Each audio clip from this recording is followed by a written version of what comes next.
Halo teman-teman kos-kosan, gimana kabar kalian? Baik-baik saja kan? Jika JJK Modulo chapter 19 kita dapat hal epik tentang Yuji yang menjadi sadis. Di anime JJK season 3 episode 4 kita dapat hal yang tidak kalah epik, yaitu pembantaian klan Zenin oleh Maki. Jadi minggu ini para fans Jujutsu Kaisen warak dengan pembantaian oleh dua orang yang awalnya dianggap produk gagal Jujutsu. Yap, di video kali ini Abdikos akan bahas JJK season 3 episode 4. Ini adalah episode yang sangat spesial karena tidak seperti episode anime pada umumnya yang berdurasi 23 menit. Episode ini berdurasi 28 menit alias Mappa tidak pelit untuk memberikan semua animasi yang dia garap khusus untuk Maki yang membantai klannya sendiri. Jadi tidak ada cutscene, malah dikasih banyak adegan tambahan plus pertarungan epiknya tidak ditunda-tunda layaknya One Piece dan Dragon Ball yang pertarungan epiknya seringkali di-cut di bagian akhir hanya untuk sekedar memperbanyak episodenya agar tidak mendahului manga. Dan memang seperti itulah resiko dari kualitas anime mingguan dibandingkan kualitas anime season. Tentu saja One Punch Man season 3 adalah pengecualian. Itulah kenapa One Piece juga berencana membuat episode animenya menjadi season untuk memperbaiki kualitasnya agar bisa sejajar dengan Mappa dan Demon Slayer. Berikut pembahasan Jujutsu Kaisen season 3 episode 4. Check it bro. Pertama, Megumi resmi menjadi kepala klan Zenin. Yap, setelah diumumkan oleh Naobito bahwa Megumi diperbolehkan kembali ke klan Zenin sebagai kepala setelah Gojo tidak lagi bisa merawatnya. Maki menemui Megumi yang masih di rumah sakit untuk melihat keadaan Sumiki yang baru saja siuman. Itulah kenapa di pertarungan sebelumnya Naoya tidak menemukan Megumi di Tokyo, melainkan hanya ada Yuji dan Choso. Karena memang Megumi sedang ketemuan dengan Maki di rumah sakit. Di sini Maki mengumumkan info penting kalau Megumi telah diangkat sebagai kepala klan Zenin ke-27. Itu semua karena Megumi menguasai teknik kutukan warisan klan Zenin serta mampu menggunakan domain. Kemungkinan info ini berasal dari Naobito yang melihat langsung kekuatan Megumi saat dia bertarung di domain Dagon. Tapi ya, dengan level penguasaan Megumi terhadap 10 bayangan yang sekarang, pengangkatan Megumi sebagai kepala klan adalah mentok dan terpaksa, alias Megumi sebenarnya belum layak sebagai kepala klan Zenin, tapi kehilangan potensi besar seperti Megumi lebih tidak layak daripada mengangkat dia sebagai kepala klan. Jadi Maki berharap Megumi menerima jabatan kepala klan Zenin tersebut, dan tentu saja Megumi yang ogah repot langsung menolaknya. Tapi Maki memohon agar Megumi menerimanya karena dengan Megumi menjadi kepala klan Zenin, para Avenger Jujutsu akan dapat akses ke sumber daya klan Zenin seperti keuangan dan senjata kutukan yang disimpan di gudang klan serta di SMK Jujutsu. Megumi masih tetap kekeh menolak, bahkan sebagai kepala klan dia langsung menyerahkan jabatan tersebut kepada Maki. Tapi Maki dengan sedih mengatakan kalau dia tidak bisa melakukan hal tersebut selain karena klan Zenin pasti menolaknya. Saat ini dia belum bisa memberikan tempat layak bagi Mai di klan Zenin, yang maksudnya adalah klan Zenin masih dipenuhi oleh orang-orang korup, sehingga Maki merasa bersalah meninggalkan adiknya di tempat tidak layak tersebut. Dari sinilah Megumi paham keadaan Maki dan langsung menerima jabatan kepala klan Zenin ke-27. Kedua, intrik politik di klan Zenin. Ada dialog menarik yang mungkin sulit teman-teman pahami saat Naoya bertemu dengan Shinichi Zenin. Intinya setelah Naoya dikalahkan Choso, dia kembali ke klan Zenin dan dinasehati Shinichi yang jauh lebih tua darinya. Shinichi mengatakan kalau Naoya terlalu terburu-buru dengan pergi sendiri untuk membunuh Megumi. Megumi sendiri sejak awal sudah ada di dalam perlindungan klan Gojo, plus Megumi punya hubungan baik dengan calon kepala klan kamu.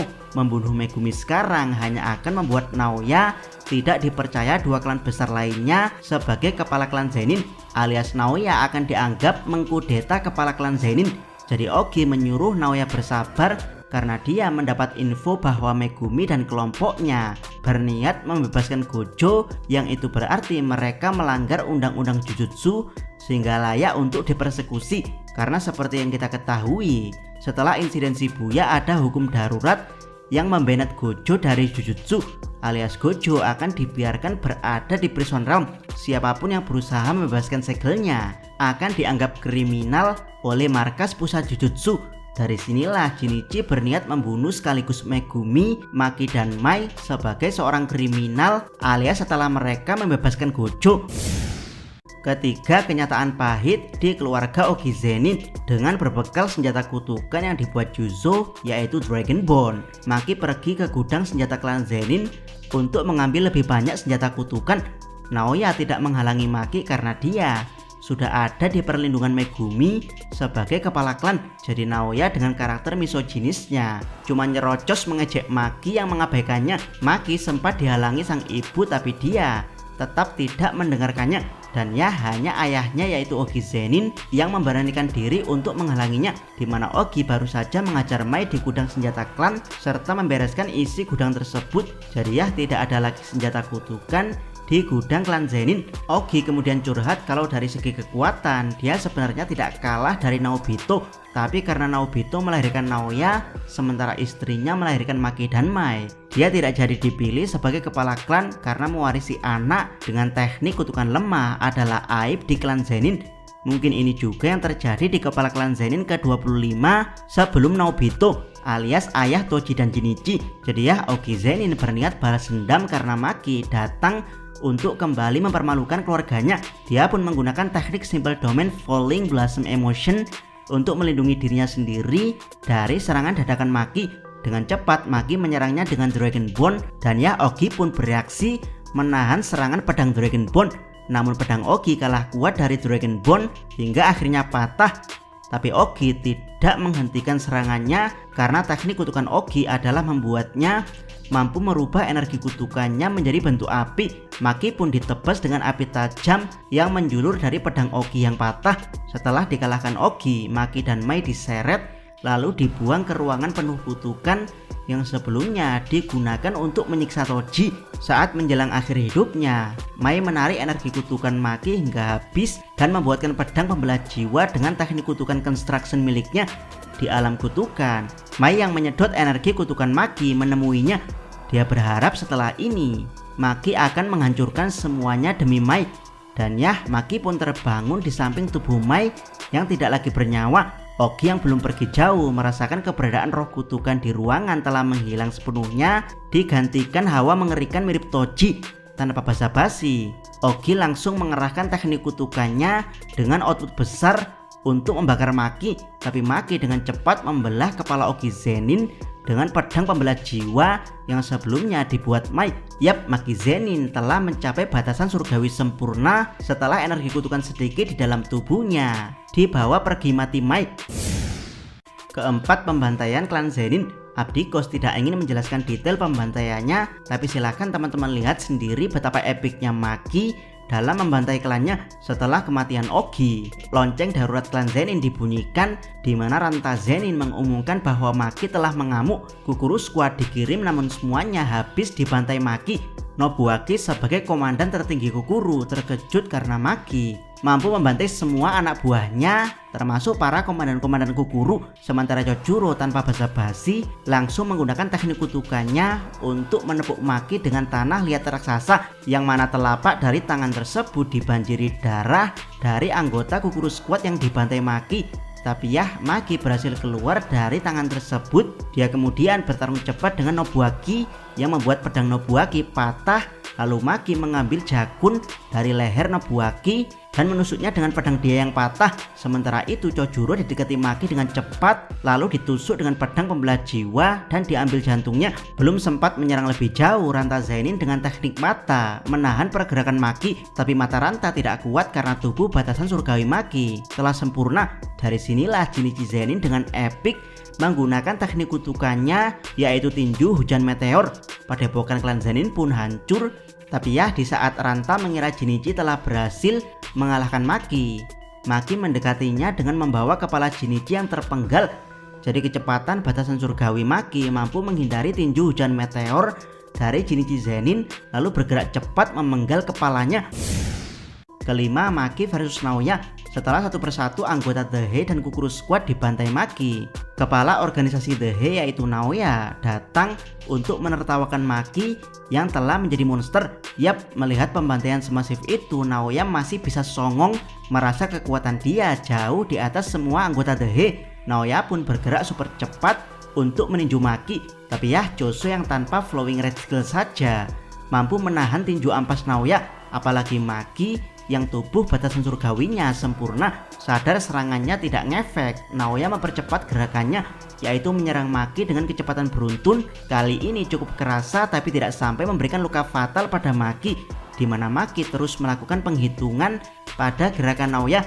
Naoya pun mempercepat gerakannya hingga mencapai kecepatan supersonik, di mana efek dari Sonic Boom membuat apapun yang dilalui Naoya menjadi hancur.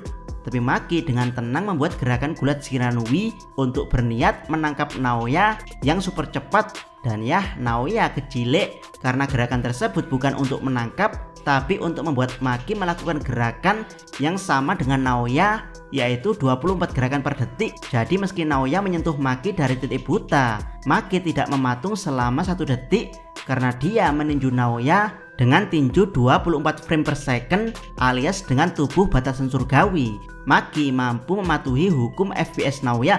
Naoya pun bonyok dan pingsan oleh satu tinju kuat dari Maki.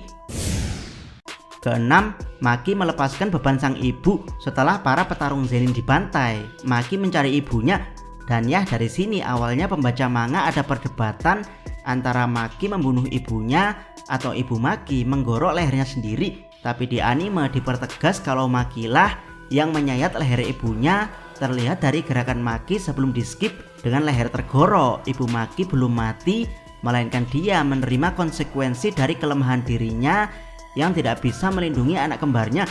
Di saat-saat akhir, ibu Maki membawa pisau dapur untuk membunuh Naoya yang masih hidup meski dalam keadaan sekarat. Ibu Maki pun tewas sambil mengingat bagaimana dia awalnya bahagia setelah melahirkan Maki dan Mai sebelum klan Zenin dan suaminya menganggap kedua anak kembar tersebut sebagai aib klan. Yap, meski ini akhir yang mengharukan bagi ibu Maki, tapi ada hal berbahaya telah dilakukan ibu Maki yang tanpa sengaja membunuh Naoya tanpa energi kutukan, plus Naoya sendiri yang sekarat juga tidak bisa menggunakan energi kutukannya.